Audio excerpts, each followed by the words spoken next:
मैं कहनी है एक घर च दो भैनों का रिश्ता भी ना होवे। अज मैं कहनी मेरा बहनोई आया ते मेरे बंदे नाल बैठ के मेरे बारे च ही बुराइयां कर रहा है, वो अपनी बेगम दियां कर रहा है ते मेरा बंदा मेरियां कर रहा है। मतलब जे एक घर दियां दो भैनां तुहाडे घर आ ही गईयां ने ते तुहानूं हजम नहीं हुंदा। पता नहीं किहड़े लोग ने जिथे भैनां इकट्ठियां होण एक घर च विआह हो जाए ते सुखी रहिंदियां ने, उन्हां दे इन्ने सलूक रहिंदे ने। दो भरा इक्को घर च होण ते सलूक रहिंदे ने। इत्थे ते मैं कहनी आ एक घर च दो भैनां दा रिश्ता करता ते लड़ाइयां ही नहीं मुकदियां।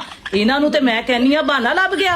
ये ते सांढू बह के सारा दिन पे गल्लां करदे ने, सारा दिन लड़ाइयां लाई रखदे ने, चुगलियां करदे ने। मतलब एक घर च दो भैनां दा रिश्ता किहड़े लोग ने जिहड़े कहंदे ने दो भैनां एक घर च होण ते सुखी हुंदियां ने, दरानियां जठानियां बन जांदियां ने।